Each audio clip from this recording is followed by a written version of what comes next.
So, welcome to Dear Social Worker, Let's Talk, the podcast that prioritizes you, the person behind the title. I'm your host, Lisa Ann Edwards, and I'm here to help you become an emotionally intelligent social work leader and, of course, promote your well-being with socialworkcoachinghub.com. Welcome to another episode of this podcast. And I am super excited today because we are starting our guest recordings. And I'm starting it today with my very own client.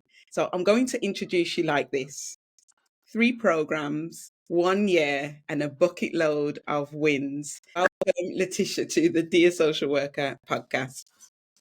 Hi, Lisa. Thank you for the introduction. I really appreciate it. I'm really grateful to be here today and to have the opportunity to share my journey, especially on your podcast, because you've been such an important part of this journey. So thank you. Thank you for being here and being willing to share your journey across the globe. Like, just before we started, I was like, Letitia, you do realize this is like, there's people in America listening to this. She's like, really? Well, we're just going to have a very natural conversation just to share more about Letitia's journey as a social worker, and of course, being part of the Pathfinder coaching program and the Healing Hearts program that I run. I thought it was important that we share this here on this particular platform, because I know you're an avid listener of this podcast and you sit down with your colleagues each week and kind of go through the podcast episodes.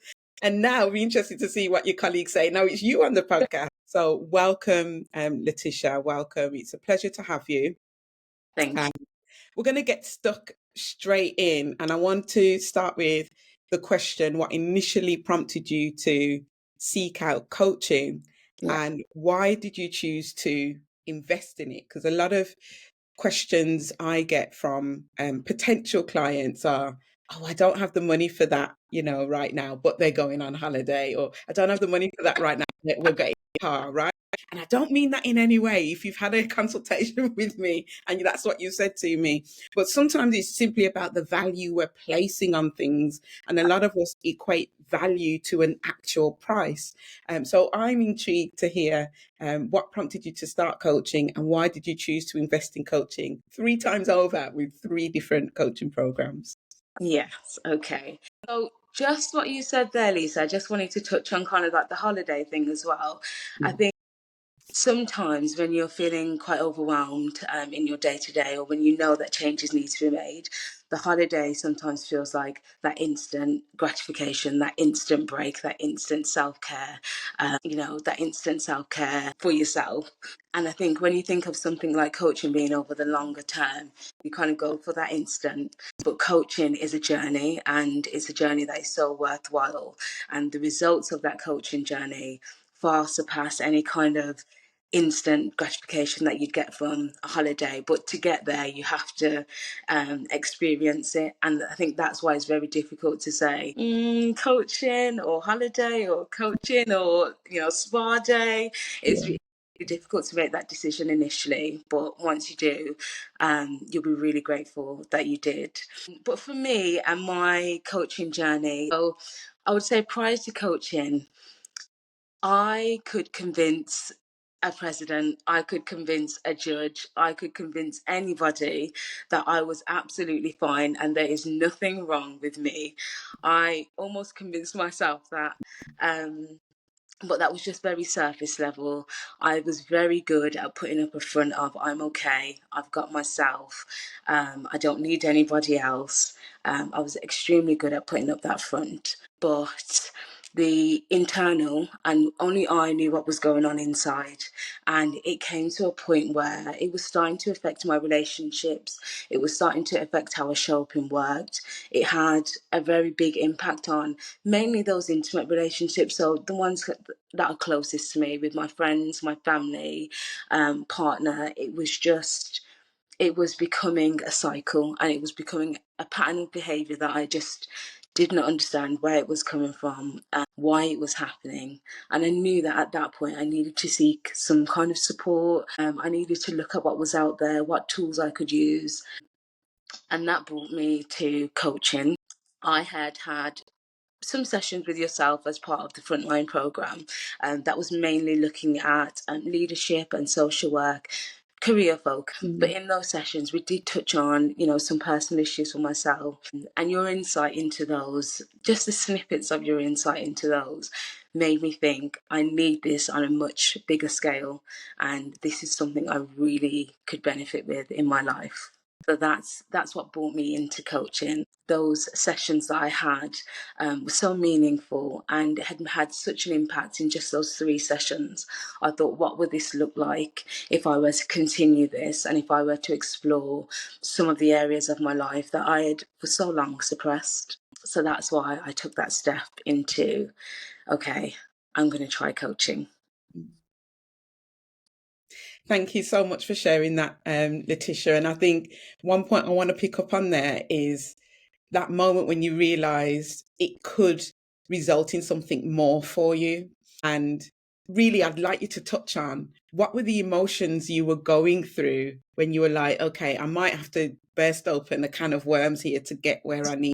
Because I remember that look in your eyes, like, you know something, can you do coaching outside of Frontline? I was like, I don't think I can. I'm going to have to make the inquiry. And I did. And Yeah. we had to wait weeks for it to come back. And, they cleared it. But in the meantime, I know you emailed me. It's like, I really need to have this coaching. Like, do we have an answer? But it takes a certain kind of, and a certain level of courage to do that. So talk me through what some of your processes were when you actually said, you know what, I need to have this in my life. Yeah.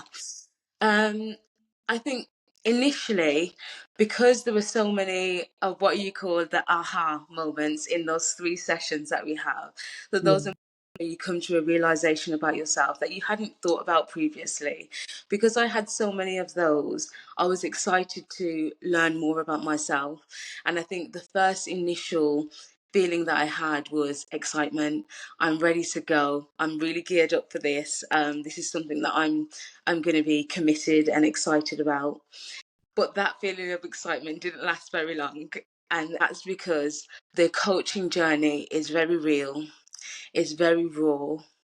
It encourages you to look at, like I said, parts of yourself that you had previously suppressed. And those are the difficult parts. I was reading a book recently, and it spoke about the journey of self-discovery, and it called it the night sea journey. And it spoke about that being such a brutal journey because you have to go into those parts of yourself. So yeah, it was a journey that I would describe as quite difficult, actually. The excitement was there because I wanted to work on myself. But as time went on and we started to explore and uncover different things, at times it was beautiful because I came to realizations and the results of the work that I was putting in. I could see that in family members. I could see that in the way I spent my quality time. But to get there was not easy at all. I had to be really honest and transparent with myself. I had to unlearn a lot of behaviors, and I made mistakes in that journey as well. It wasn't, a linear progression and an upwards hill. It was up and down. It was left and right. It was back and forth. It really was a journey, a difficult one. Yeah, yeah. And you approached it with such bravery, which we'll come into a little bit later on. I realise we're still on question 1 here. So you can tell, guys, as you're listening to this, how much, we got on in these coaching sessions and how much Letitia was getting out of it. But one of the things you mentioned there, I like the analogy. It was quite difficult, you said, but it was beautiful, at the same time. And I think this might be a good juncture to maybe bring up one of your early journal entries that you might have pinpointed to share in this podcast, and what that kind of beautiful / difficult period like for you. Are you happy to share something from the early entry? Absolutely. So, as part of coaching, I went out and bought myself a book, a journal, and this is my coaching. It is everything to me. This is my coaching journey written Yeah. in a and this book is so important to me because it's a tool that I now have for the rest of my life, that I can look back at and look at the progress I've made. I can look at my thoughts and my feelings through some of the art that we've done as well. So yeah, I will go to journal entry that I made on our discovery call, actually. So I love that Lisa is passionate about what she does, because I feel like she's really going to invest her time, effort, and knowledge into my progression. I'm so excited to start this journey. I feel like this is long overdue. I need to invest in myself for once and make positive changes for my life. I feel like this is the start of the rest of my life. It is pricey, but I also believe that it is 100% worth it. So that's the very first one, and that's just for my discovery call. And I Yeah. thought, do it. Yeah, yeah. Wow. Wow. And obviously, this is new information to me, by the way. I'm just aware that Letitia is willing to share parts of her journal, but I don't know what part. It could say anything about any of us. I don't know. So, what is lovely to hear that just from that first call, it's almost like you'd already made up your mind. And part of that process is actually having that discovery call. And by the sounds of it, that was what made the difference for you saying, this, I'm definitely going to do this. Definitely. I think I would go as far as to say that the discovery call is essential. 50% of my reasoning of going into coaching and starting that journey was my relationship with yourself, the way that we collaboratively work together on my journey, and the space that you created for me to be open and vulnerable.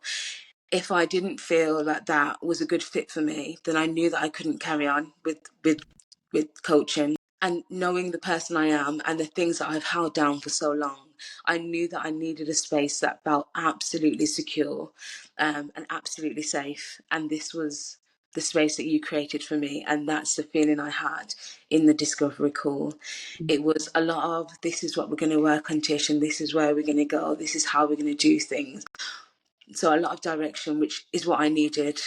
But also there was that space where you invited me to come in and say, what is it that you need to work on? Because we're going to make sure that we cover it, because this is your program. So it was both. And that's what I really enjoyed about the discovery call. It felt like I just entered a very exciting contract with someone who was really invested in me. And I knew that if there were times where I was going to find it too difficult, or where I was going to fall off, I knew that you would be there to say, not on my watch. And you show up for yourself. That's exactly, without me saying it, and you got all of that without me saying, that's exactly how it is with everyone. And I remember I attended, it was a frontline event actually, and one of my coachees came. You came there actually, I think it was early last year perhaps. And one came over to me who was a coachee, and she's like, I've only come here to see you. I'm like, okay, what's the matter? I was just saw each other a couple of weeks ago coaching. And she was just explaining some stuff that was happening at work. And my response was, no, we're not doing that. We're going to do this. We're going to do that. She was going through a time where she was feeling burnt out. She was like, I've got to sign myself off from this and that and the other. And my initial response was, no, we're not doing burnt out. We don't do burnt out. And we started laughing. But it's that, I guess, which I said to her verbally, which she and you knew without me saying, which I think is an important kind of dance, a language that is between you and someone else, even if it's a friend or a family member. That rapport is everything, because without that rapport, you don't feel safe. And without being safe, the real work you want to get done, there's always going to be a barrier to you actually opening up and achieving what you intended to achieve. I totally agree. I think you limit your progress if you're only willing to touch on the surface. And I knew that that is something I needed to go far beyond to address the issues that I had seen come up for myself. It is really special, because if the coaching relationship is really special, because when I think about it, I have amazing people in my life. I have a really supportive mom, sibling group, my aunts. I have a really great support network, but there was something about my support network that I felt that I just couldn't bring this to them. For your coachee to have those particular skills, for your coach, sorry, to have those particular skills, it is a really special and cherished relationship. It really is. Oh, question two, after 15 minutes. Question two. Right. Thank you so much for sharing that. And yeah, I really do appreciate the relationship that we have, and that's grown really. It's flourished beautifully over the past year. And it actually, in my view, it keeps getting from strength to strength, because by the third program, which we'll get to, I was like, okay, now Letitia, you can tell me. I'm not telling you anything. And Letitia's like, what do you mean? That's what we always do. Like, no, there's some things you should know by now. We're 9 months in, you should Yeah, definitely know this. And I know you were kind of like, what approach is this? I look at you. I thought like it was more collaborative, that we are collaborating, but this is definitely from a position of what you now know.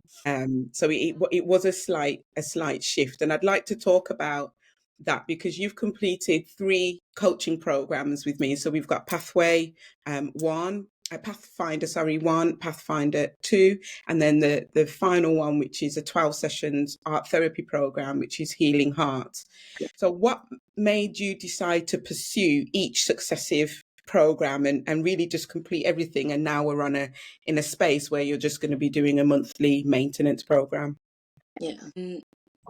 I think the answer that I go to first is that I knew I was not finished. I knew that my journey needed to continue. And because I had invested so much time, so much finances, my energy into this, my emotions as well. I did Mm, so much into this journey. I did not want to stop it prematurely because, you know, I couldn't, just because of any reason. There was no reason good enough to stop this journey prematurely when I'd already taken that step and when I'd already started. And the feeling of investing in myself for once mm, felt so rejuvenating. And it wasn't something that I knew at the end of Pathfinder 1 that I trusted myself yet to continue at that same level. I just wasn't there yet. I was still in the stages of discovering a lot about me, a lot about myself. I was still in the stages of uncovering a lot of things, understanding myself, and my journey was far from over at the end of Pathfinder 1, and I knew that wholeheartedly. And so I wasn't willing to stop there at all. mm, Pathfinder 2, I definitely felt like I had come to a space where I was able to be honest and transparent about things. I was much more aware, and I'd acknowledged a lot of the issues and concerns that I had, which brought us nicely into the Healing Hearts program. And I was, well, actually, I think this will be a good time. I'm speaking about the stages, to bring in one of the pieces of artwork that we completed recently. And this just looks at my cycle of growth. And I think it would be good to bring this in at this point, because it kind of talks us through the journey that I've been on and why at each stage I just could not stop. I had to continue going. So this is my cycle of growth. I'm not sure if it's back to front on your screen or whether you can see it. yes, we can see it. Just move it over a little bit, this side, the other side. Yeah, yeah, that's it. And I just will closer to the screen. Yeah, that's perfect. I will go through it as well. Um, so I went through First stages. time I'm seeing this, by the way, everyone. Yeah, We spoke about it in one of our recent sessions. Then yeah. some artwork, and I've incorporated plants, which is kind of my thing. So it was really fun to do, actually, and it really helped me to look back on the cycle that I've been on myself, and it was a little bit nostalgic to have a look at the stages that I've been through. So the acknowledgement and awareness was one of the first stages. Is identifying that I knew that there was something that I needed to change, and I acknowledged at this point that I was the common denominator in all of these cycles and all of these patterns of behaviors. I was always the one there.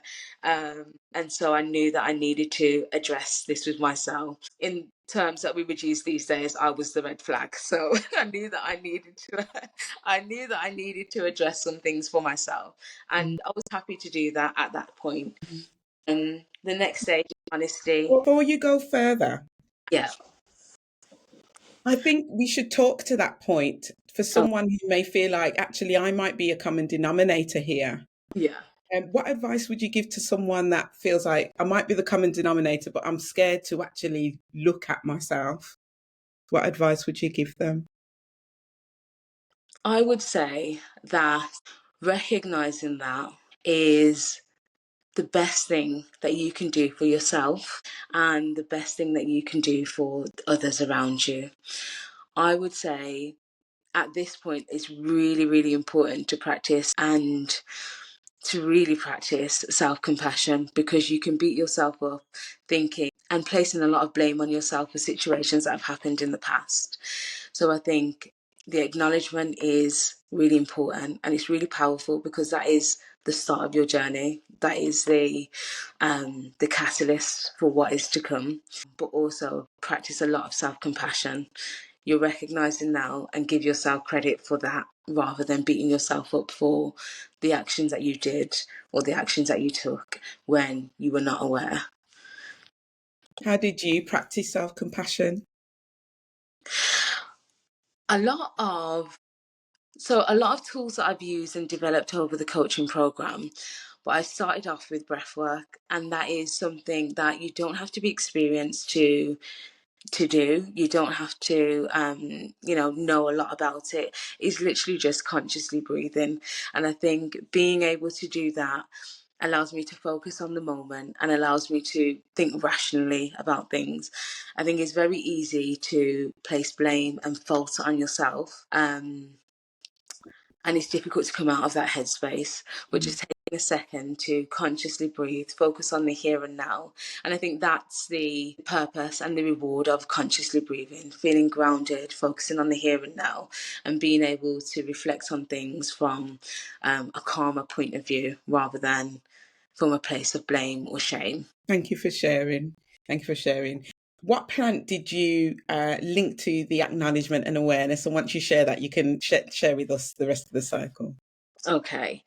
So the plant I linked to the acknowledgement and awareness was this can relate to any plant, but it's in the propagated stages of a plant. So the propagation stages. So that is when you take a little clipping of any plant, you pop it in some water, and the first sign of growth, the first sign that something beautiful is going to happen is from the roots. And that's how you know that there's something else there.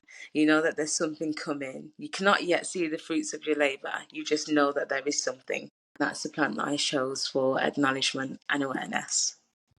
Thank you. Next part of your cycle. So the next part of my cycle is what I've referred to already, is the honesty and transparency. I would say that if you show up to your coaching sessions and you are giving a fraction of yourself, or if you show up to your coaching sessions and you are only touching the surface level, then you're wasting your own time and your own money. And you're not going to get out of the coaching sessions and this journey what you deserve.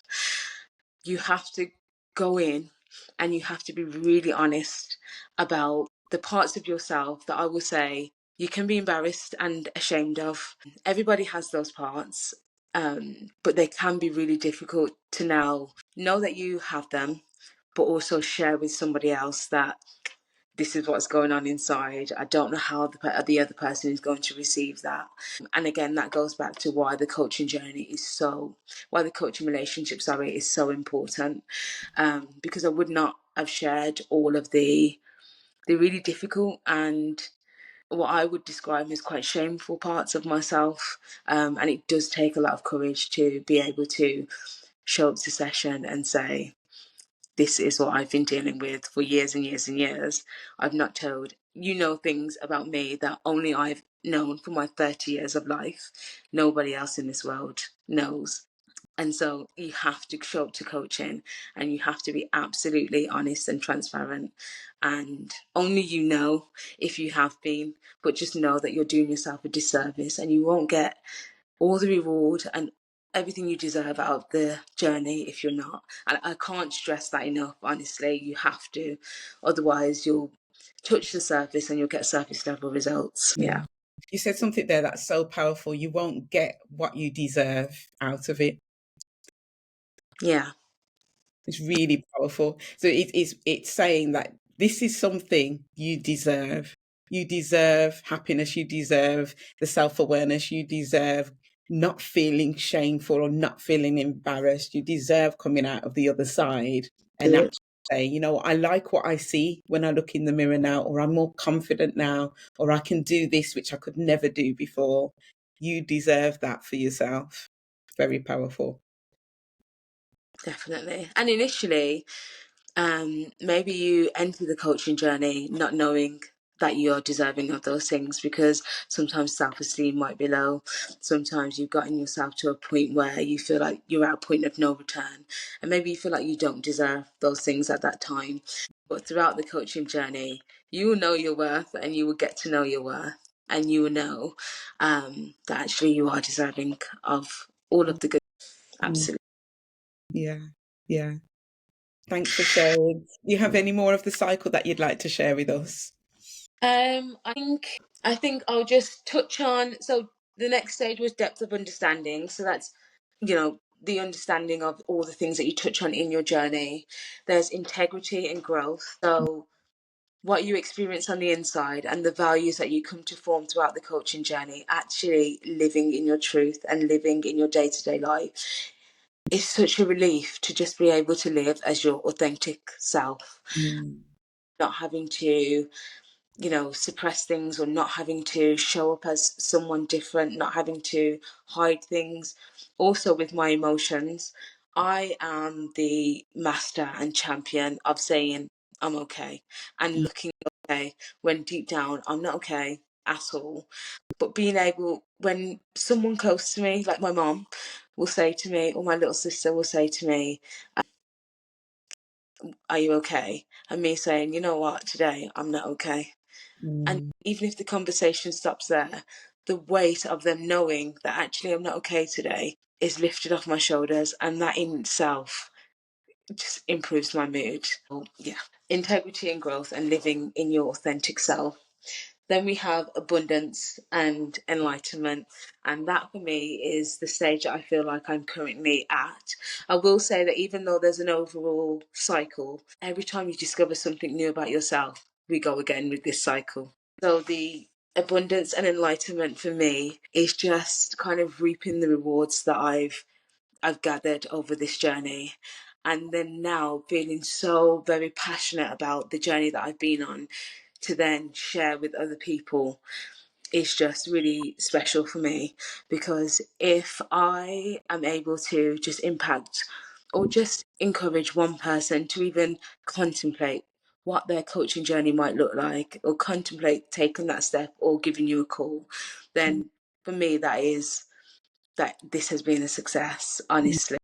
I mm, think in one of our recent coaching sessions, I said to you, if given the choice and someone said, would you rather live 60 years as yourself before you started your journey of growth, or 60 days as the you now?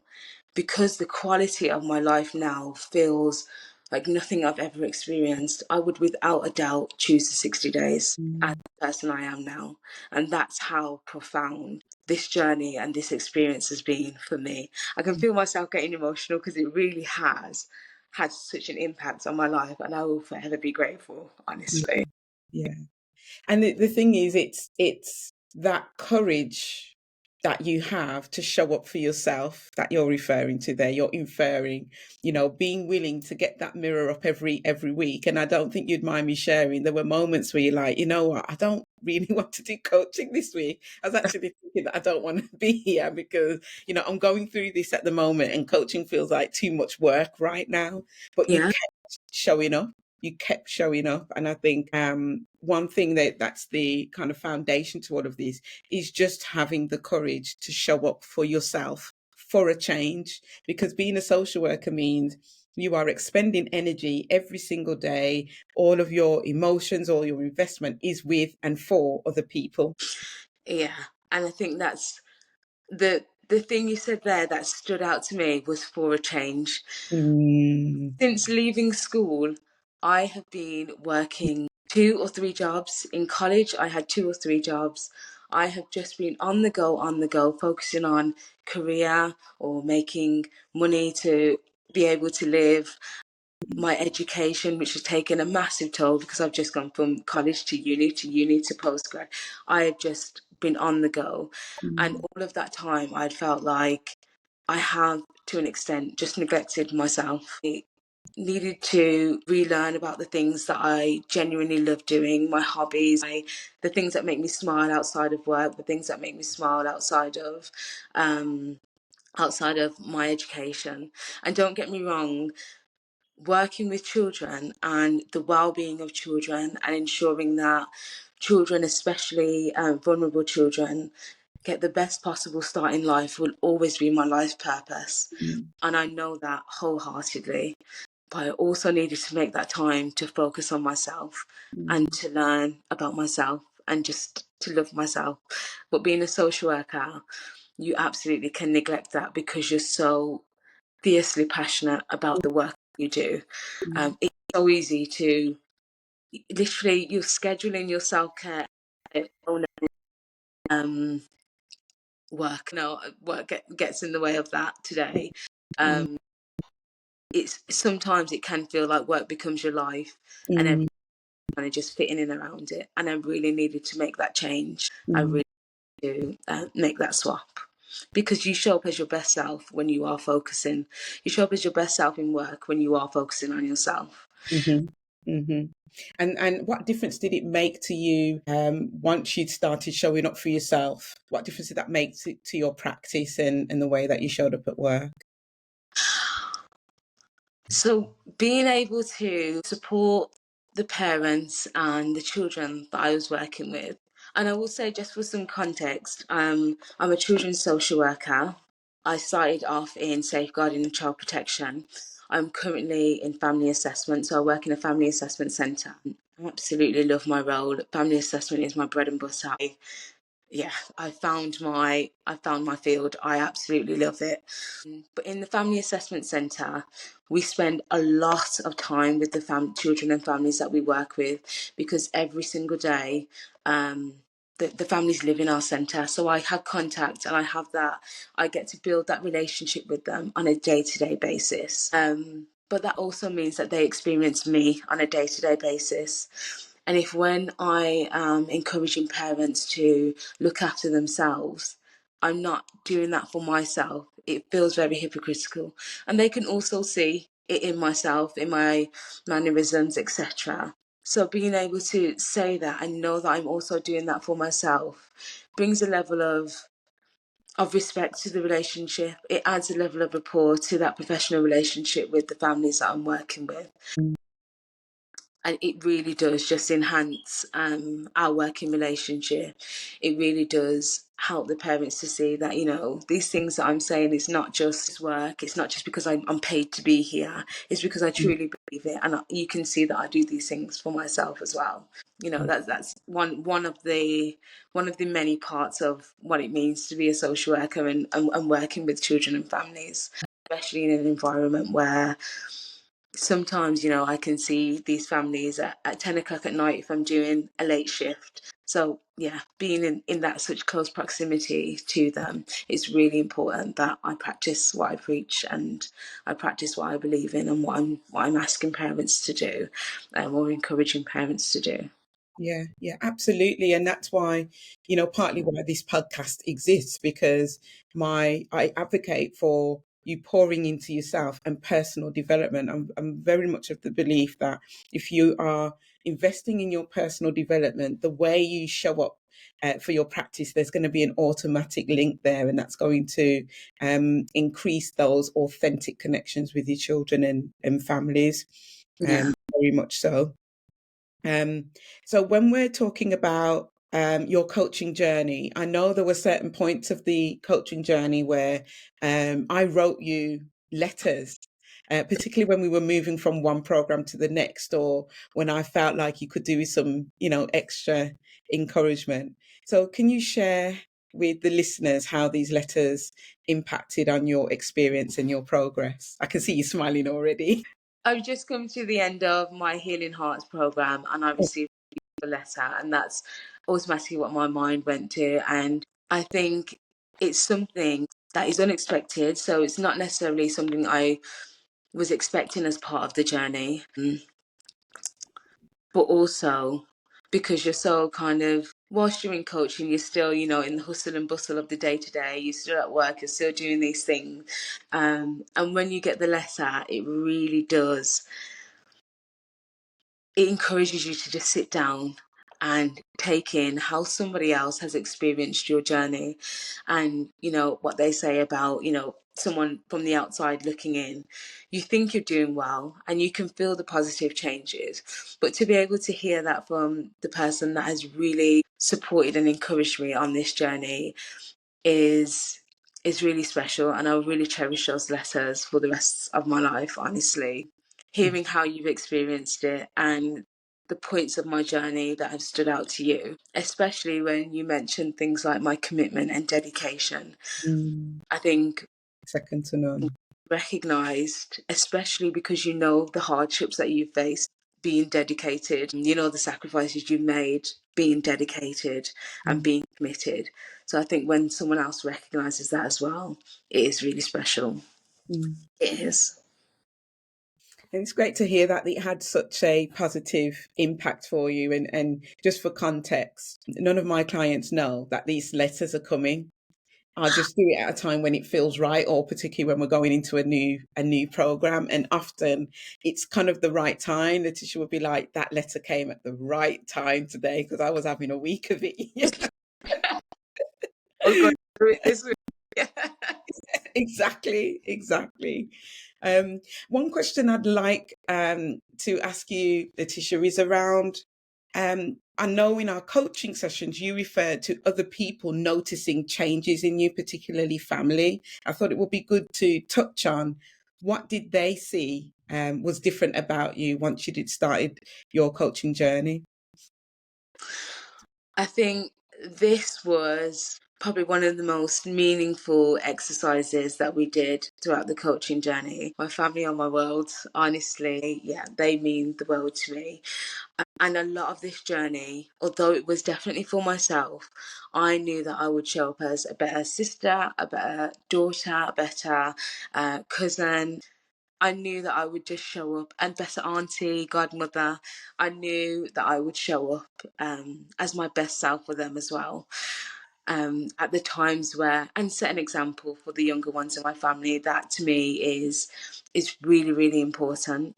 And I wanted to kind of break some of the traits that had been generational in terms of not being affectionate and open with our emotions as we need to be. I wanted to show the little ones in my family, or the younger ones in my family, that actually it is okay to share how you feel. It's okay to say I'm sad and this is why. Sorry, I've gone off on such a tangent. I've forgotten the question. No, not at all. I was saying that what differences did the family notice when you started your coaching Yeah. journey? So I've Don't worry.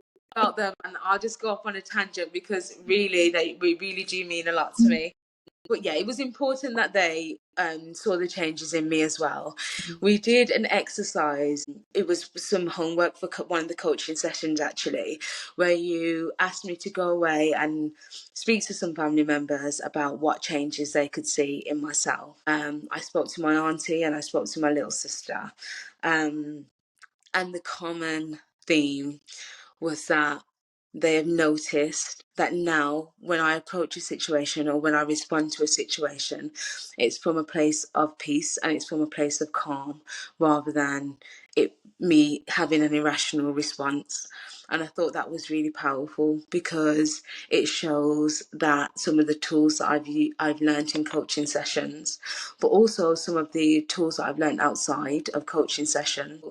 I was very invested in the sessions, and as the journey continued, it encouraged me to look at and be invested in my journey outside of the coaching session. So I did a lot of reading, picked up a lot of new skills, meditation, and some light yoga really helped me on that journey. And a lot of that is about staying grounded. A lot of that is about staying centered. And the fact that my family were picking up on that in certain situations was really, yeah, it was really, really powerful for me. Um, But also, they said they think that this part was going to take time, and I always knew that it would. But me sharing my emotions and saying, rather than me, disappearing for a few days and then resurfacing when I'm feeling okay, I've actually shared, I'm not feeling okay at the moment. It's because of this. It's not something I want to speak about at the moment, but I'm just going to take some time for myself. And even just letting them know is a massive step for me. And I could tell that it's a step that they really appreciate, because they do care for me. Um, Mm. and them just knowing what's going on for me lessens that worry. So yeah, it really powerful impact on my family as well. Yeah, yeah. And I think you really appreciated involving them in your coaching journey, because there was a certain point, it's like, I'm doing all this great work, I'm not able to share it in a way that seems a way to invite them in, but not, to the personal element of the coaching that you wanted to keep for yourself, but just the journey itself. So it was a way of inviting them into your new found way of being, I guess. Yes, definitely. And Mm. I love that some parts of the journey incorporated my family into some homework that I was set, or some of the tools, I would ask their opinions on things. And I would say that also, through me sharing some of the skills and the tools that I've learned, has also helped them and helped them on their journey and looking at things differently. So that's been really nice too. Yeah, yeah, wonderful. And let's talk about some of the challenges. We've touched on some of them before, but there's a particular challenge I think it will be helpful for the listeners to hear about, when you were making decisions about, this is the way I'm going to do things, this is the way I'm going to be. And then by the next session, you're like, I don't think I've quite achieved that. In fact, I'm going to take a step back here. And I remember you come to session like, I think I might have done something here. Or do you think I should do something? I said, well, coaching is not about my opinion, as you well know, Letitia. My job is to ask you questions. It's not asking my opinion. And we used to have this little dance in the coaching session. So tell people how you overcame that period of time. Because now you look back on it, and when we talked about it last week, you were like, I don't even know how you managed to continue coaching me through that. You was like so patient. So talk me through what was happening for you, because there might be some people thinking, okay, I want to start a journey, but it's likely I'm going to have some hiccups along the way. How did you manage those? Yes. So I would say that your so in coaching we use the terminology old story and your new story. Your new story refers to the changes that you make that will result in a new way of being, a new way of living. And your old story is what you have previously done, or how you've previously lived. And what I will say is that old story, boy oh boy, is relentless. Story will show up time and time again, and it will be so tempting because it's easy and it's comfortable and it's familiar to slip back into your old ways. That Mm, story is very relentless, and when you're in the vulnerable position of making changes, and it's almost like you pull your life apart to now put it back together in an organized and in a way that is beneficial for yourself. And a lot of the behaviors and a lot of the traits that I learned throughout the coaching journey that I had put in place myself as a protective mechanism at some point in my life. They would have served me well, but they no longer do. So picking those apart and putting them together, there are gaps and there are cracks and there are difficulties, and that's where it's easy for you to revert back to old behaviors, because it just feels familiar and you are desperately searching for something that feels comfortable amongst this chaos that you've now created. You haven't yet put the pieces together. You don't know what the end picture looks like. You don't know what the results or the fruits of your labor are just yet. mm, It's easy to revert back. So in terms of having those slip ups along your journey, they are absolutely normal. They're okay. Again, practice your self compassion. But this is also why it's so important not to prematurely end your journey, because when you do have these slip ups, that at the time, I almost convinced myself that this is the right way to go. I think we had a conversation recently where we said, if you know that you needed to bring that into coaching, maybe it's something you already know that you should not be doing. Yeah. And I was with, so Lisa, and the patience that you exercised in those sessions was second to none, because I don't know. And another thing that is really helpful with your coaching programs is that our sessions are recorded, so I can go back and have a look. And when I watch myself in those sessions, I just think, I don't know how you did it, Lisa, because I was looking at them almost like I'm watching a film, like, that's not the right thing to do. Like Sarah, where she's going down the dark path and you're thinking, don't do that, girl. Down there. Down there, I'm literally looking at myself making these decisions and convincing myself that it's the right thing to do.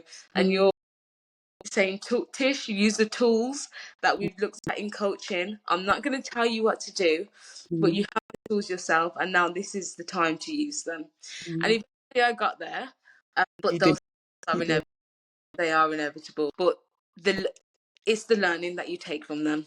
You can slip up and you can beat yourself up about it, or you can see it as a slip up, acknowledge it for what it is, and you can look at what did I learn from this? What can I take away from this? What can I use so I know that if this comes up next time, I can recognize it early. It's all a learning curve, it is, but it is very frustrating watching it back.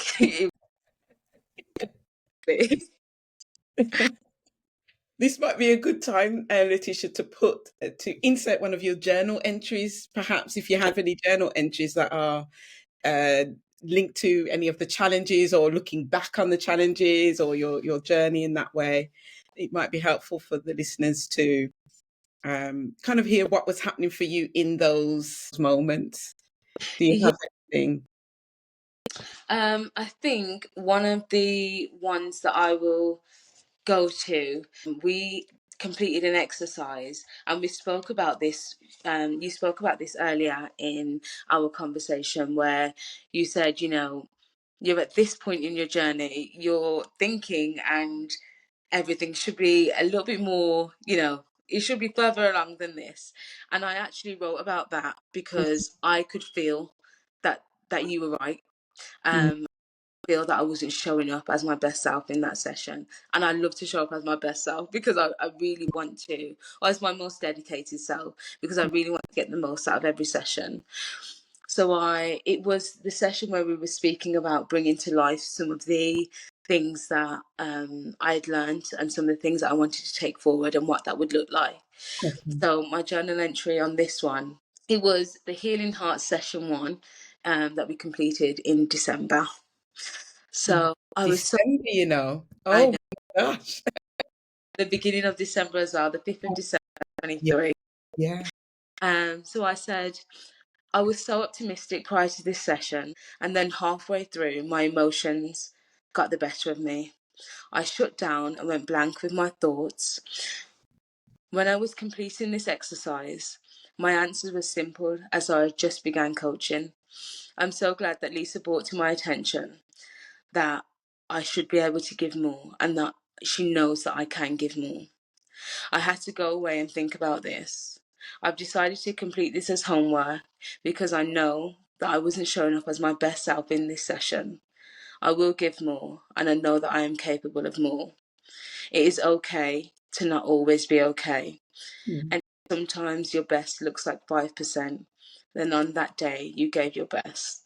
Well done for going to the session and showing up anyway, regardless of what that looked like. Yeah. How beautiful. So in the moment where you was like, something, I could do something else here, you were still showing yourself self-compassion, which is, what you learned in the Pathfinder sessions. Absolutely, yeah. You have to carry that throughout. You have to carry that throughout your journey. You cannot let it go, because it is, like I said initially, it is a very brutal journey at times. And it is easy to give up. It's easy to say, I'm finished with this now. I think I had a moment where, as well as this, there was another time where I said to myself that I felt like a little bit of a lost cause. I'd lived 28, 29 years of my life in this way. What am I going to now achieve in these in this part of my life? I'd lived a lot of my life in this way. 30 years of solidifying how I currently am. To try and break this down now, I just thought it's never going to happen. Especially when that old story keeps coming back. It's like, forget it. There's no point. I'll just be this way. And that kind of talk and being unkind to yourself can show up throughout the journey. And that's why it's so important to really exercise self-compassion, self-empathy, being kind to yourself. And also, there were times outside of the session, outside of any of our scheduled times, where I've messaged you or you've checked in with me and I've said, I'm not feeling okay. And I remember one time you said, I'm going to give you a call. And I think I really appreciated it because I needed that. I think we were like a week away from our session and I was just going to kind of struggle on through. And maybe without that call, in the very early stages of my coaching journey, maybe at that time it would have been a time where I said, forget it, I'm not doing it. Yeah, but it's just really important to practice those qualities throughout your journey and practice them often, regularly, not daily. Sometimes it can be hourly, even in the form of just saying, it's okay, you're okay, it's fine. Yeah. It's so important, even if you're not in the coaching journey, and we're just talking about you doing everyday social work. The same, I would say, still applies. Everything that Letitia is saying is spot on. It still applies because, again, just coming back to the point that the job is about giving. We do every single day. And, we wake up with giving on our minds because we know there's things we've got to do or there's people depending on us for that day. So being able to find a space in the day, whether it's to, read a letter or to listen to your favorite song or, you water plants and enjoy that life with your plants. It's those sorts of things, finding the joy in the small things, in your daily life is what's important. We're not talking about making sure you go to the spa once a week and, doing that sort of stuff. It's actually finding the joy in the small moments of life in the midst of the work that you do. That being said, I want to move on to the art therapy side of things a little bit more now, because I know you shared one of your artworks, but you have more than one. And I know you have one that, was really dear to you, one of the first ones that you did. Perhaps we could start with like a journal entry of some sort that's linked to the art therapy work, and then just talk us through your art therapy journey. And whilst you're looking, I am just going to share more about this. So the Healing Hearts program is a 12 sessions program. Now, this program we did every 2 weeks. So the Pathfinder 1 and 2, they were weekly, 6 weeks each.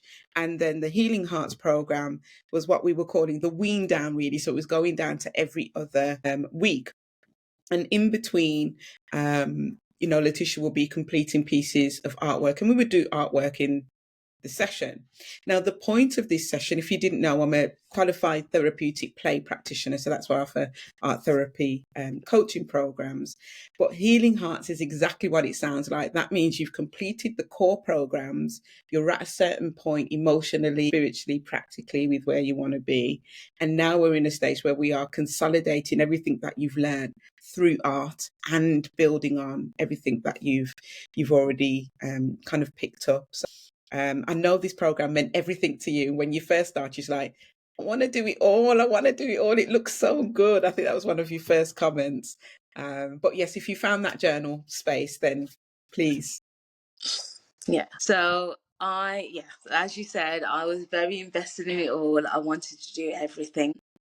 I think I said to you in the beginning of at the beginning of my Healing Hearts program that I was a little bit skeptical about art therapy. I cannot draw. I don't know what these art pieces are going to look like. Yeah. And I'd also placed so much value on our conversations and the discussions that we had. I thought, this is optimum for me. It doesn't get any better. I feel like I'm getting the most I could possibly get out of coaching and exactly what I feel like I need through the discussions.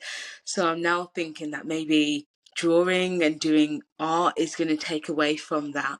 So I remember one of my first journal entries was, I wasn't exactly sure how to feel about this session. I'd valued the discussions that Lisa and I had, and I felt like art therapy was going to be less effective than talking and our verbal sessions. But I'm going to give it a go and see how it helps and if I can find some benefit from them. And I can remember on that session, when I look back at my artwork, it looked like a 5-year-old's drawing in school and I thought, this is surely this cannot be That it. is. Yeah. But actually, as the Healing Hearts program progressed, I fell in love with, more specifically, using colours to represent my emotions. Mm. I think that is another way to express myself. So for me, and being someone who has suppressed their feelings for such a long time, I didn't actually realize until the coaching sessions that actually my vocabulary around emotions is so limited. You would ask me how I would feel in a coaching session, and I was always limited to okay, good, bad, sad. And that's because I really hadn't, especially in relation to myself. I think when working with families and children, it's very different. I'm very, I'm very invested in them sharing how they feel emotionally. But when it comes to myself, I just couldn't express it because I have suppressed it for so long, and I've never had those conversations to be able to say, well, this is actually how I feel. So I went away and actually printed out the emotion wheel, which is something that you suggested, and I stuck it into this journal. And when you were asking me how I would feel, when I was going to revert back to sad, unhappy, happy, good, I said, okay, now let me get deeper. And I would say, let me just have a look at the emotion wheel. And I could pinpoint exactly how I felt. So that was really important for me. But also, when words failed me, when I was going through something really emotional, colours actually served me so well. And now, when I'm looking back at some of the earlier sessions, this one is all in purple, but I know exactly how I felt at that time because I know what purple represents for me, and I know what purple feels like for me. And I think that's the power of art therapy. Even if I didn't see it at the time in those first initial sessions, they came to be such a powerful part of the Healing Hearts journey.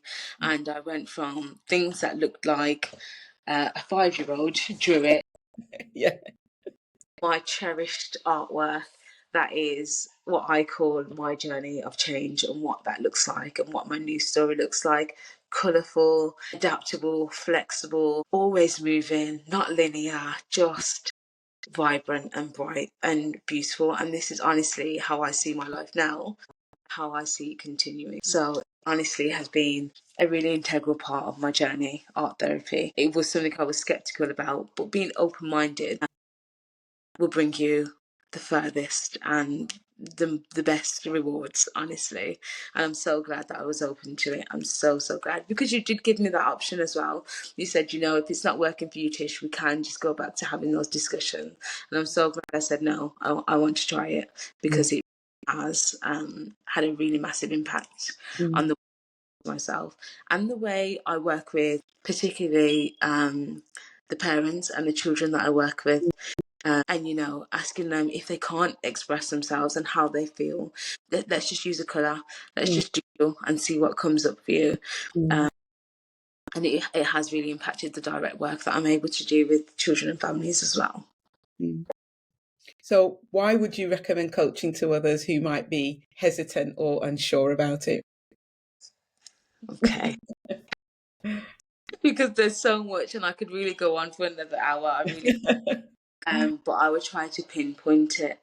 So I think throughout this conversation, you've heard the impact that coaching has had on me, and that I recognised from very early on that it was going to take some moving around. It was going to take some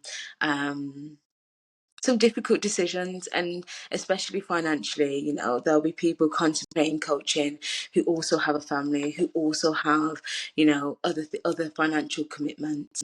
But like we said with the holiday, sometimes you can save up and you can go on holiday and you get those week or two of that gratification at the time. This is an investment of what I've put in a year that will last me for the rest of my life. It is I would pay double the price knowing now the benefit that I have had from coaching. I honestly would. But at the beginning of the journey, I can understand why someone would be skeptical, because it is a lot to give.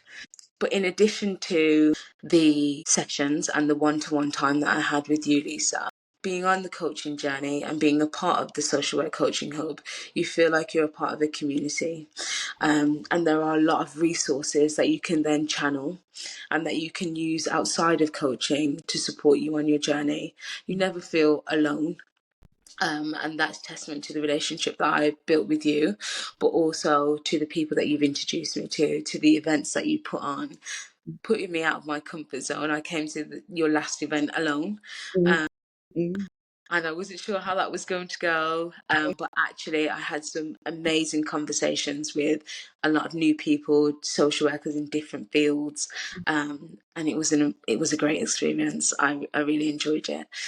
So in addition to I don't want to interrupt you, but that was massive for you because you were meant to come with someone. Someone said, you know, something, I'm not going today. And you was like, right, I'm getting in the car, I'm driving to London by myself.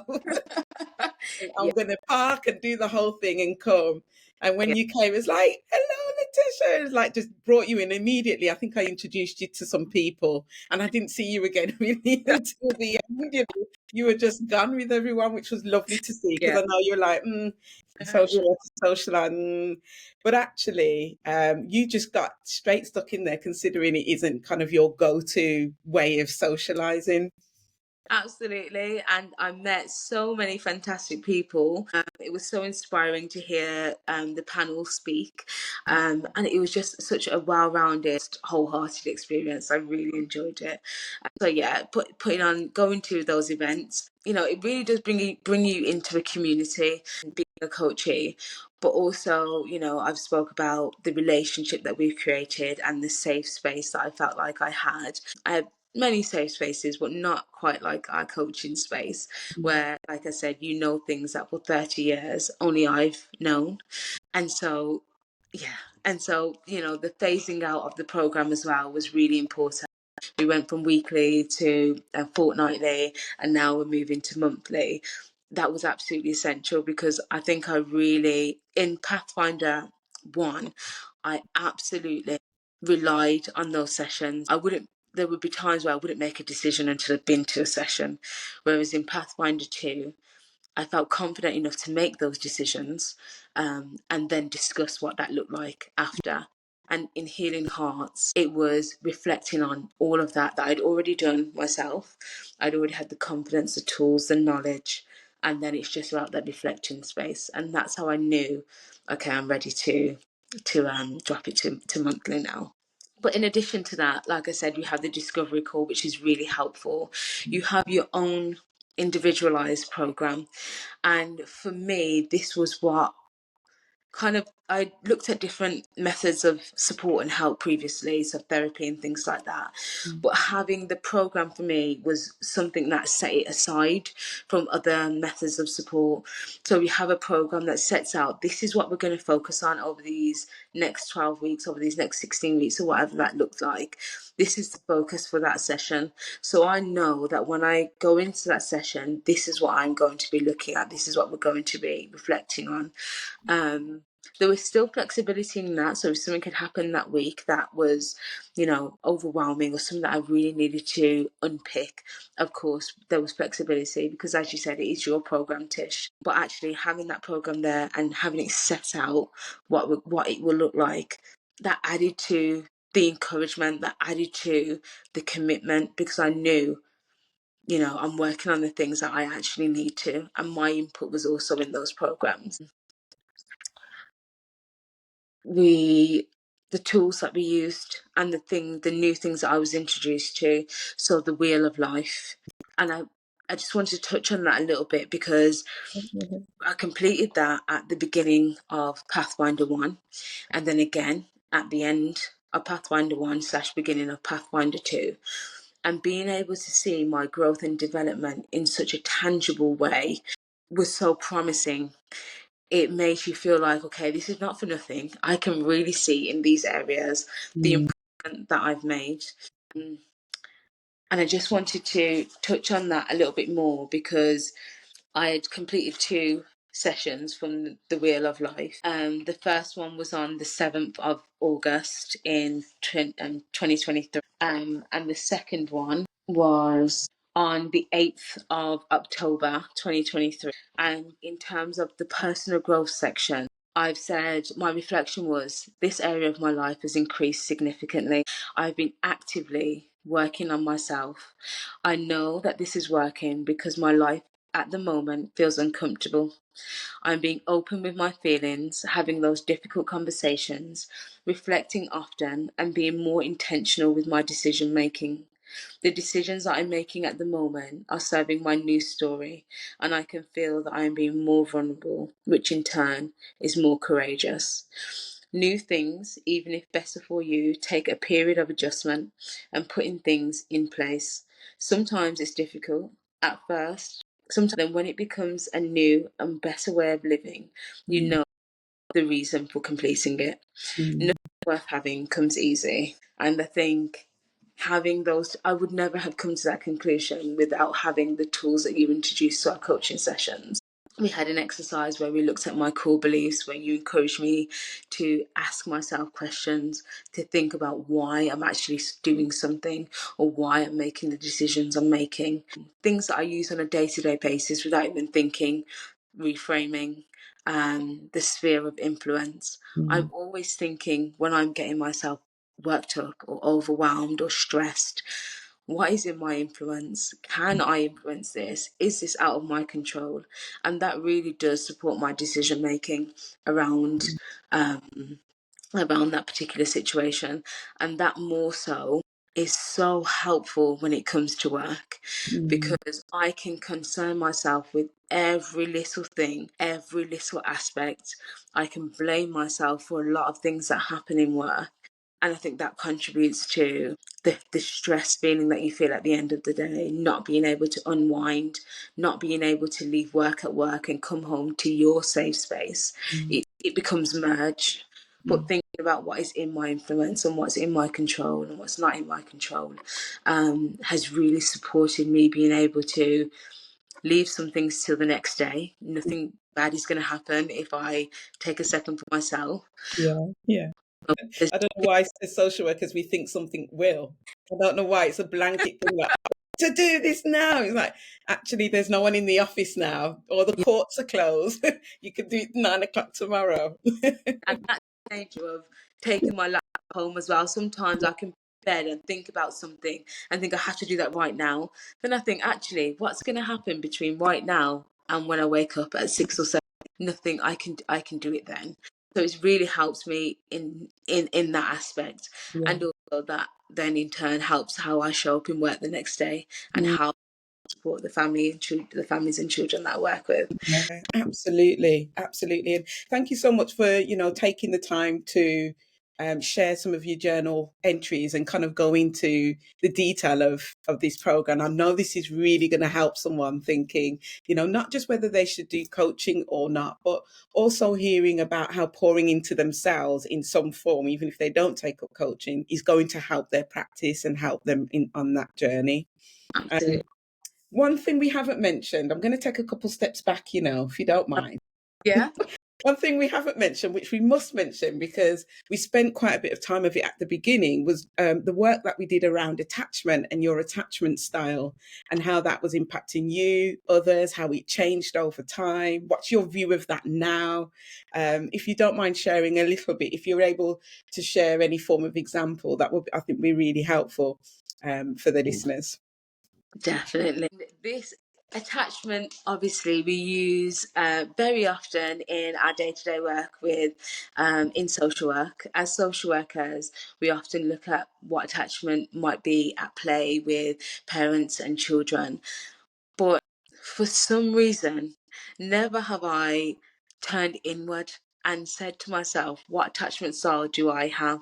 Mm. So when you brought that up in one of our very early coaching sessions, this was probably my first aha moment. When you brought that up in one of our very first sessions, it opened up a door to a world that I just was so unaware of.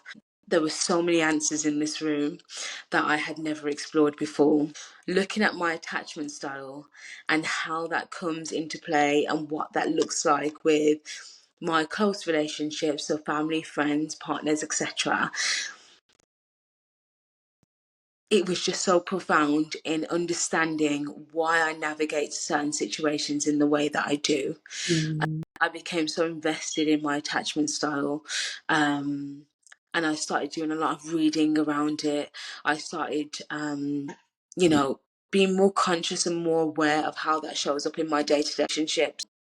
Some of the traits and some of the behaviors that I would notice from my attachment style, and I know now stems from my attachment style, is the not willing to be open with my emotions and feelings, and fearful of the repercussions of that.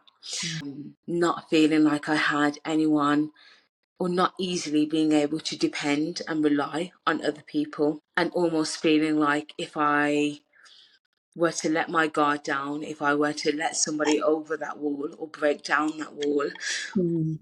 then would they still accept me for the me that I am? Also thinking about how my life would unfold if I didn't hold up this front. I've been reading, my most recent read is this book here attached. And again, Love that book. it is honestly so insightful. And again, this, even though I'm coming to the later stages of my coaching journey, the journey of growth and self-development, I'm just at the very beginning. And reading books like this really is eye-opening for me. And just learning more about myself, being more self-aware, and I can see that it's definitely improved the quality of my relationships. So yeah, it's been really important for me to learn about attachment Mm. in relation to myself, and I would definitely encourage others to this book. It's been fantastic, but to B, understanding your attachment style goes hand in hand with understanding yourself, and with the awareness of yourself. It goes hand in hand, and I would encourage anybody to really look into that and to go out of their way to understand it. I really would. Mm. And one thing to add to that is one of my books that you ended up buying at the event, Unleash Your Woman Power. Yeah. And you were listening to, because I make some song, that's the one, yay! And I've written into that book at certain chapters different songs, and one song you really liked was a India RE song. Do you want to tell us more about your experience with that? I was about to sing it then, but we're not going. I was about to say I saw a little sway. We're not going there. um, But it is a beautiful song. It is really beautiful. And I think in a conversation that we've had recently, I spoke to you about taking responsibility for all areas of my life, not just the coaching sessions, and not just, the things that I would deem to be indirect relation to my coaching sessions, but also thinking about the programs that I watch and the music that I listen to and how that influences my day to day. So listening to songs such as Indiari, I Am Light, really just gives you a feel good feeling, a feeling of understanding your worth. It's almost like the progress that I've made, I've looked at what that looks like in art form through art therapy, Mm. and I can look at what that feels like from somebody else's creation, from somebody else's art in music. I'm not going to start writing songs or anything like that. You could if you wanted to, still an art form. I'll capture the feelings I felt about myself. Yeah. It's beautiful to listen to. It really is. Mm. And we used music in your art therapy sessions as well. And you Yeah, were introducing me to new music, if you remember. a lot of Cleo soul, Yeah, really good soul music, really beautiful, just yeah, really beautiful music, very encouraging, very soft, yeah, very soulful music. It's beautiful. yeah, yeah. I'm going to end on 2 points here. One, I'm going to read back some feedback you gave me in the last session. It's really interesting to see how you hear that now. And then also we'll end on kind of what what you're most proud of. And we'll kind of end it there. So one of the things you said around the Pathfinder session was this was the first time I dedicated so much to myself, particularly on a weekly basis. It allowed me to prioritize myself. And also, I realized everything came before myself until I did this program. Just 1 hour of the pathfinding program was a great help. Yeah. And then we talked about one of the activities that stood out for you, and there was a letter that you wrote to yourself very early on. And this is what your thoughts are with that. You said, there was a letter I wrote to myself, and it was my inner child speaking rather than myself. I used to feel so frustrated about it because no one gets me. This activity was powerful. I was able to express myself without placing blame, and in a rational way, I was considering my emotions at that time instead of feeling frustration. So it never got to a point where I've ever shared this before. So it's great to be able to explore that now. I like hearing you read that out. I can remember exactly where I was, exactly what we were speaking about, the exact session, how Mm, everything is very vivid at that time.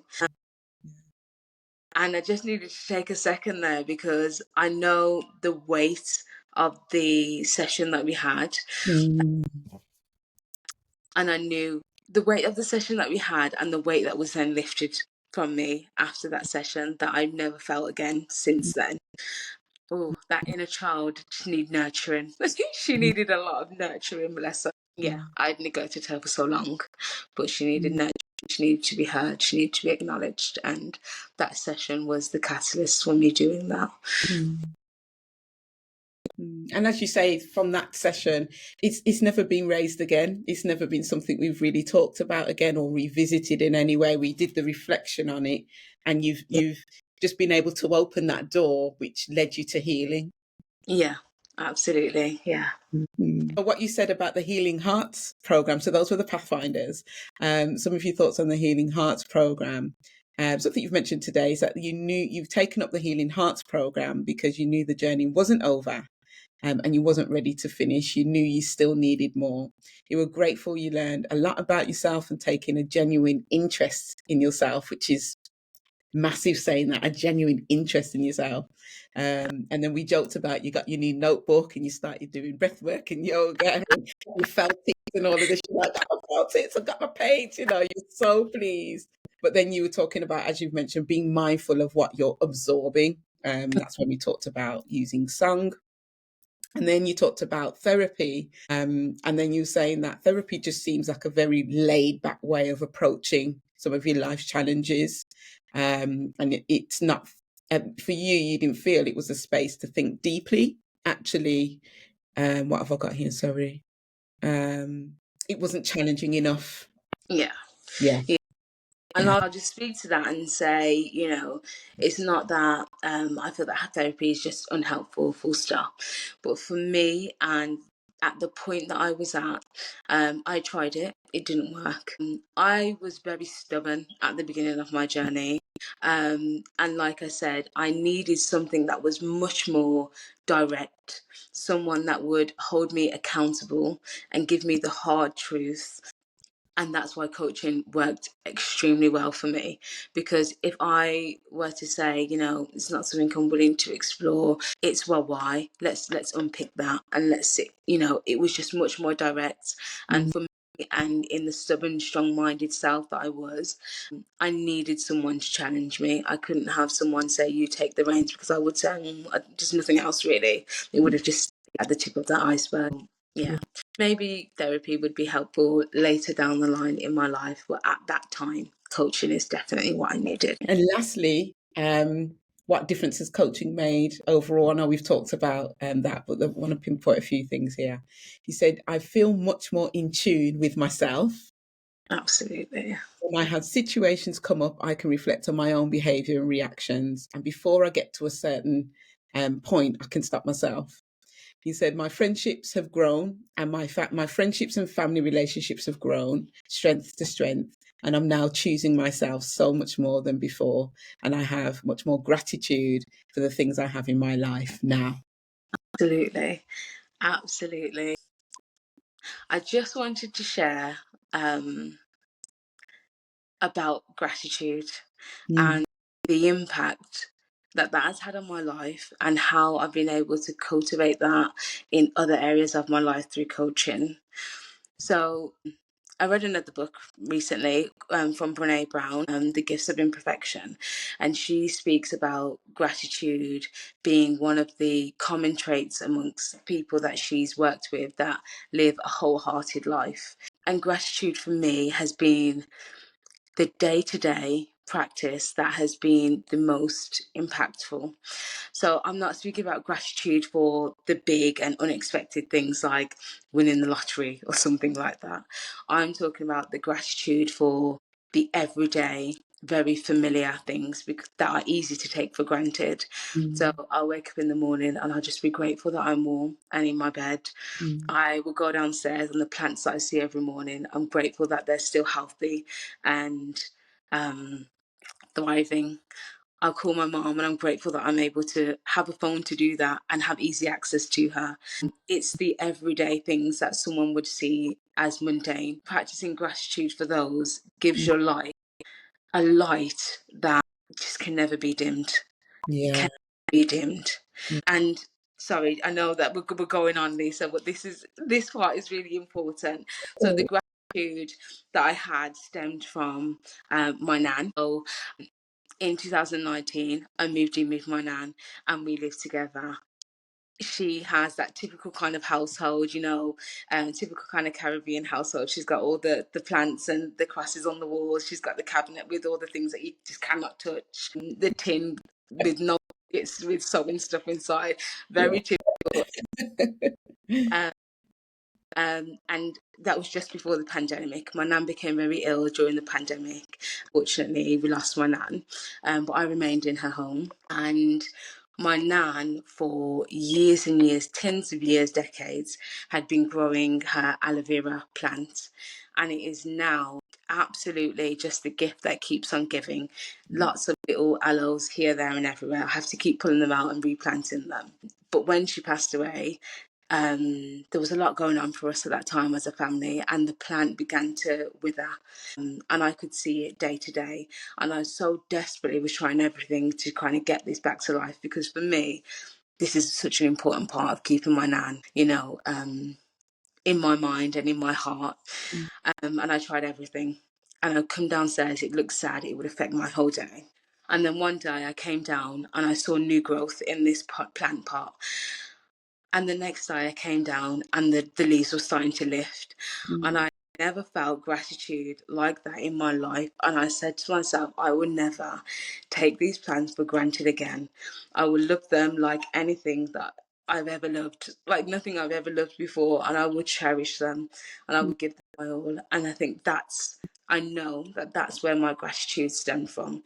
And that's why when we looked at my cycle of growth and we spoke about, abundance and enlightenment, the aloe was the plant that I chose for that, because it literally is the gift that keeps on giving. And I just wanted to say that I have potted a little aloe for yourself, because Oh, really oh, look at that. the most Oh, essential and cherished gift that I could not buy a gift more valuable than sharing my nan's aloe. And you've honestly, I can't get any emotional, sorry. You've been such an important part of my growth and my journey. Think of anyone else to have a cutting of my nan's aloe, and this is just one of like 1,000 that I just need to, take out. Not anyone gets the aloe. I will keep them all because they're so precious. yeah, absolutely. But yeah, this is the one I've potted for you, Lisa. So this is my gift. Thank you for I everything. accept that virtually until I get it. That is the most treasured gift I've ever received. I really appreciate that. That is just the most beautiful thing. The most beautiful thing. I will make sure I will cherish it. You know, between our sessions, I've been saying to Letitia, I'm trying to grow this what plant is it now? I can't remember the flowers. I've got a flower thing. See, I can't even get to that. And I'm not that green fingered, but I'm trying. Letitia's it kind of inspired me to try. So in that, I've been making jokes saying most of the things I touch die. So Letitia, you've been very brave, giving me your nano. But I certainly will be cherishing it. I will buy it a most beautiful pot and I will look after it. That is the most thoughtful gift. Thank you so much. No, Oh you're my goodness. You surprised me with that. You see how you come with things up your sleeve? My goodness, that has made my day. But that is beautiful. Thank you. Thank you. And thank you for showing up and being your authentic self. I know right. you talked about in the sessions that sometimes it wasn't always easy to do that. But once you got into the swing of it and realized what you were getting out of it when you did that, you showed up. And when I write to Letitia, these letters that Letitia's referring to that we've spoken about, they're very much their personal letters, and they are my observation to some extent of what Tisha's experience and how she's grown. And one of the things that I've always said to her, and I put it in my last letter to her, was that you're a client who has the most courage I've ever seen for the longest period I've ever seen it continue. You've truly persevered through the challenges, and you've really wanted to just come out on the other side no matter what you was facing. Even though there was, I think out of all the sessions, there was only one session where you're like, I really cannot do this week. I just can't do this week. And I said, yeah, no problem. And we just started again the next week. You showed up big time, and that's how you get to share all of this journey, all of your art therapy work, all of your journal entries, which leads me to my few final questions. We will eventually get to final questions, guys, but it's so good. It's so good. We could be here for another 4 hours and still talk. But one of the things I want to ask you is really about that. Well, actually, there's a couple. One is the dichotomy between you as a social worker, or we, should we say, as social workers, going through our own troubles or going through a period of time where we know we need to make progress. And in the same breath, we're helping others make their lives better and move their lives forward. And I feel like there's like a dichotomy there. And I wonder if, do you have any thoughts around that now you're out on the other side? Oh, absolutely. I think sometimes as a social worker, social work as a profession will take as much as you can give. And as social workers, we are such selfless people that we give and give and give. But we have to be boundaried in that. We absolutely have to be boundaried. Because the result of not putting our boundaries in place is burnout. And that means that we're helping nobody, including ourselves. Yeah, that's kind of, and that is also the thoughts around social work that I had initially coming into the profession, that we give and give and give, because I've seen a lot of social workers around me do the same, and then all of a sudden they're not in the office anymore, or we haven't seen that person for a while, and that's because they're burnt out. And I've been very close to it. I've had times where I've needed to take a break. Throughout my coaching journey, integrity is one of the things that is on my growth cycle. And it's actually practicing what you believe in, practicing the things and the values that you've adopted throughout your coaching session, and ensuring that it translates into your working life and into your personal life. Me being more boundaried and prioritizing myself, I've done my best work with the family when I've been able to focus and to concentrate and prioritize myself. My best work has come from the families. The relationships and the qualities of them have drastically improved. It is difficult to get to that point where you put yourself first, where you close your laptop early, where you say that report can wait, it's so difficult because you think, can it though? Can Mm, it? It really can. And what cannot wait is caring for yourself. Because eventually, if you continue down the road of pushing through, you'll hit a block where your body says, I've given you signs that you need to take a break. And now I'm going to force you to take one, mm, whether that's an emotional sign or physical sign. And so it's really important that, like I said earlier, we practice what we preach with the parents and taking care of themselves and showing up for themselves, but also that we're integral on this journey. You cannot just say it in coaching sessions and then go out of the sessions and do something completely different. It does not work like that. You have to practice integrity. And if that means taking a break or recognizing when you're fatigued, emotionally fatigued, empathy fatigued, compassion fatigued, recognizing that early and saying, I'm going to take a week to rejuvenate now mm, before I now need an extended period of time off to rejuvenate. Yeah, and don't feel bad for that. It's okay. You give and give and give and give to other people. You'll take your break and you'll come back and give some more. yeah, So do not feel bad for taking that break. If it's a week, a month, mm, 3 months, 6 months, mm. it's okay. It's true. Again, compassion and kindness, is absolutely fine to take a break. Yeah, I'm sure there's someone listening here that really appreciates those words of encouragement. So two final questions. It is definitely a two, unless you say something else. I'm like, this is not No, gonna no. so I'm saying two, but it might be four. We'll see, right? 'Cause as social workers, having how we're at 1 hour 37. For someone to listen to this the whole way through, they probably will do it in chunks, right? Yeah, yeah, But it doesn't matter because it's important that you get an opportunity to share your journey, share your story, and encourage others, which is why we're here. Which leads me to my next question. Is there anything else that you want to share with us? Any other piece of artwork? Any other journal entry? Because I know you've marked out a few. yeah. Anything else that you think will be useful or that's just burning for you that you haven't shared yet?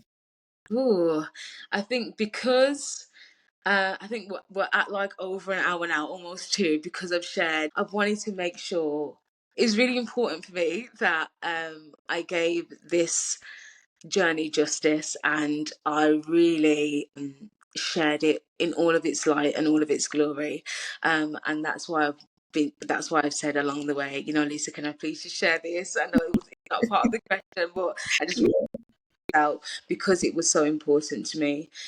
But I think if I were to think of one more thing that I'd like to share, it's that, or just to reiterate, is that when you come to the end of your coaching journey, that is not the end of your overall journey. It continues. And being a part of the Swish community and having that sense of not just fitting in because we're all social workers, but that sense of true belonging. We're all here Mm, because we have a common goal. We're all here because we can relate to one another on different levels.